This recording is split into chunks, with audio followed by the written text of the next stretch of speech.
Hey, what's going on, family? Michael Cabradia right here in San Diego, California.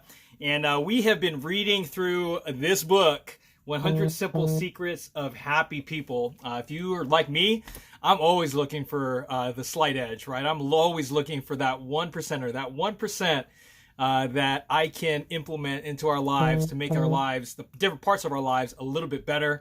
And why not learn some more things about how to be happier? One of the things I love about this book is that the chapters are very, very short. They're less than 2 pages. I'm looking at chapter 19 right now, and it's less than a page. So I'm going to go ahead and read through this particular page, maybe share some insight, maybe a story or two. I'm reading it for the first time just as you're hearing me. And feel free to go ahead and comment below, start in the dialogue, share whatever your thoughts might be. But chapter 19, age is not to be feared. Older people are as happy as younger people. While they must make accommodations for age, seniors often report serene satisfaction with their life. Mr. Nelson, as he is known, is a familiar fixture in his South Florida neighborhood. You always see him in his garden and taking his daily afternoon bicycle ride. He seems to be friends with everyone and always has a story to tell when you stop and you talk to him. If you ask him, he'll tell you that he has a cherished routine that fills his day with activities that he enjoys. Mr. Nelson is 90 years old.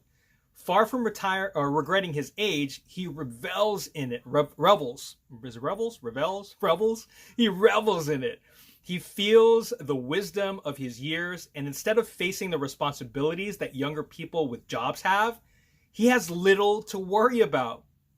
When people ask him about his age, he smiles and he says, "I'm old, yes, but consider the alternative."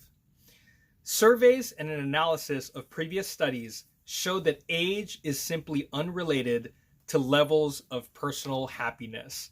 You know, it's so interesting. I was in a conversation recently and we were talking about business and professionalism and, what age we were, when we got started in entrepreneurship. And there are people, who I know got started in entrepreneurship at a very, very young age, earlier than their 20s, some in their 20s, some in their 30s, 40s, 50s, 60s, 70s. I remember my mom had a friend and she got started as an entrepreneur in her 70s. And she said, you know what, 5 years from now, I'm going to be 5 years older. I might as well just do something with my life. And, she was so excited about becoming an entrepreneur.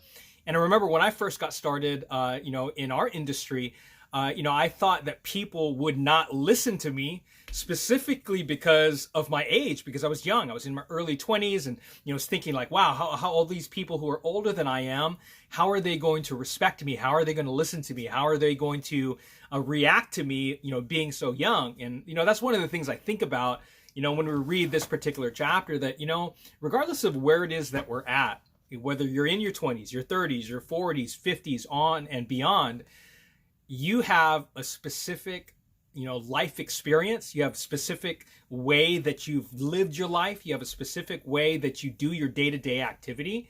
And, I really think that, and I've learned this from my dad, that you can learn something from anyone and everyone. So never discount anyone and never discount your age when it comes to it. And whether or not, you're like this individual who's in this storybook, who's 90 years old and just loving his life and living his life, wherever it is that you're at, decide that you're going to enjoy where you're at. I remember one of my mentors, Mr. Jim Rohn, he was talking specifically about his father and how his father just continued to live life.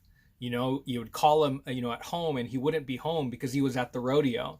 He wouldn't be home because he would be at the movies. He wouldn't be home because he was with his friends, his family members, and just enjoying life on a daily basis. So let me ask you a question. Right now, what are the things that you do on a daily basis to be happy? What are the things that you do on a daily basis to live your life? Last thing I'll share with you is this. I was in a networking meeting just recently. I think it was last week. And there was a person, actually it was last week, there was a person who was on there. And unfortunately, one of the people in our networking group, passed away recently, and we still don't know all the details behind that. But this individual on that Zoom call was actually sharing one of the things that he had learned from our friend who had passed away, Dr. Moberly. And one of the things that he learned from from Dr. Moberly was that if there's an opportunity to have fun, if a friend, a family member, or someone invites you to have some fun, stop what you're doing and go out there and have fun. God bless you guys. We'll see you on the next video. That'll be video number 20. Take care. God bless.